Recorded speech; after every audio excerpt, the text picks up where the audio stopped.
Hello friends, welcome to தேன் சுவை kitchen. இன்றைக்கி நம்ம கிச்சனில் ரொம்பவே ட்ரெண்டிங்காக போயிட்டுருக்க டல்கோனா காஃபி எப்படி செய்யுதுன்னு பார்ப்போம். இன்றைக்கி பார்த்தீங்கன்னா 2 டைப் டல்கோனா காஃபி நான் செய்ய போகிறேன். ரொம்பவே டேஸ்ட்டாக இருக்கும் இந்த காஃபி. கேப்புச்சினோ காஃபி மாதிரியே தான், ஆனால் நம்ம அசம்பிள் பண்ணுறதும் அந்த விதமும் கொஞ்சம் டிஃப்ரெண்ட்டாக இருக்கும். டேஸ்ட்டுமே கொஞ்சம் டிஃப்ரெண்ட்டாக இருக்கும். இதை நீங்கள் வீட்லேயே சூப்பராக ட்ரை பண்ணி பார்க்கலாம். இப்போது இன்டர்நெட்டில் இந்த காஃபி தான் ரொம்பவே வைரலாக போயிட்டுருக்கு. இதை குவாரண்டைன் டைம் காஃபின்னு கூட சொல்கிறாங்க. ஸோ நீங்களும் இந்த காஃபியை வீட்டில் ட்ரை பண்ணி பாருங்கள். ஈஸியாக ஒரு 10 நிமிஷத்தில் செஞ்சிடலாம். வாங்க இப்போ எப்படி செய்யுதுன்னு பார்ப்போம். இப்போது இந்த மாதிரி ஒரு பவுல் வச்சுக்கோங்க. இதில் கரெக்டாக 2 டேபிள் ஸ்பூன் காஃபி பவுடர் சேர்த்துக்கலாம். இன்றைக்கி பார்த்தீங்கன்னா நான் நெஸ்டேல் இன்ஸ்டன்ட் காஃபி பவுடர் தான் எடுத்திருக்கேன்.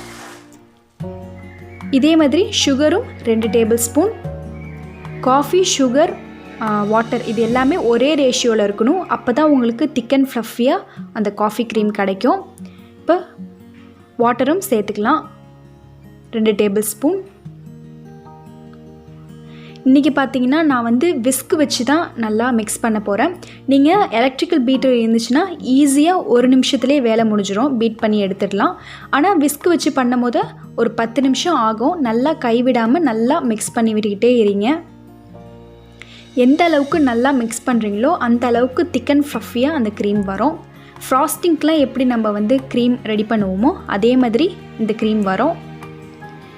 இது காஃபி லவ்வர்ஸ்க்கு சொல்லவே வேணாம், இந்த காஃபி ரொம்பவே பிடிக்கும்.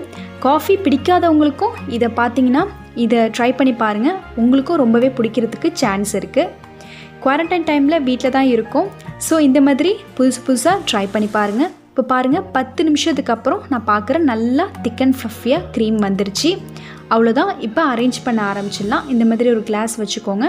அதில் சூடான பால் சேர்த்துக்கோங்க. சேர்த்துட்டு நம்ம வச்சுருந்த காஃபி க்ரீமை மேலே ஃபுல்லாக ஸ்ப்ரெட் பண்ணி விட்டுக்கலாம். நல்லா ஃபுல்லாக க்ரீமை ஸ்ப்ரெட் பண்ணி விடுங்க. இப்போது இந்த அளவுக்கு நல்லா மேலே அரேஞ்ச் பண்ணிடலாம். அது கூட கொஞ்சமாக கொக்கோ பவுடர் அப்படின்னா காஃபி பவுடர் மேலே தூவி விட்டுக்கோங்க. அவ்வளோதான் ஃப்ரெண்ட்ஸ், நம்மளோட இன்ஸ்டன்டான கிளாசிக் டல்கோனா காஃபி ரெடி ஆகிடுச்சு. இதை நீங்கள் அப்படியே மிக்ஸ் பண்ணி குடிக்கலாம், ரொம்ப டேஸ்ட்டாக இருக்கும். இப்போ வாங்க கோல்டு காஃபி எப்படி செய்கிறதுன்னு பார்ப்போம். அதுக்கு ஐஸ் க்யூப்ஸ் சேர்த்துக்கோங்க. ஐஸ் க்யூப்ஸ் கொஞ்சம் நிறையா சேர்த்தாவே ரொம்பவே நல்லாயிருக்கும். இப்போது இதில் நல்லா சில்லுன்னு இருக்கிற பாலாக கொஞ்சம் சேர்த்துக்கோங்க. அது மேலேயே அந்த க்ரீமையும் நல்லா அரேஞ்ச் பண்ணிக்கலாம். பாருங்கள் எவ்வளோ க்ரீமியாக இருக்குது.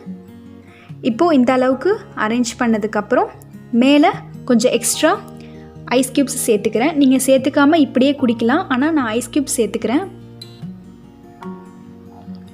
இப்போது சேர்த்துட்டு அது கூடவே சாக்லேட் சிரப்பும் சேர்த்துக்கலாம். இதெல்லாம் ஆப்ஷனல் தான். நீங்கள் சாக்லேட் சிரப்லாம் சேர்த்திங்கன்னா இன்னுமே டேஸ்ட்டாக இருக்கும். ஸோ சேர்த்துக்கோங்க.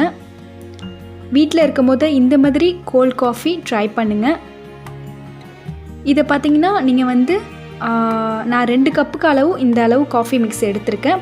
நீங்கள் கொஞ்சம் அதிகமாகவே சேர்த்து பீட் பண்ணி நம்ம ஃப்ரீசரில் வச்சுக்கலாம்.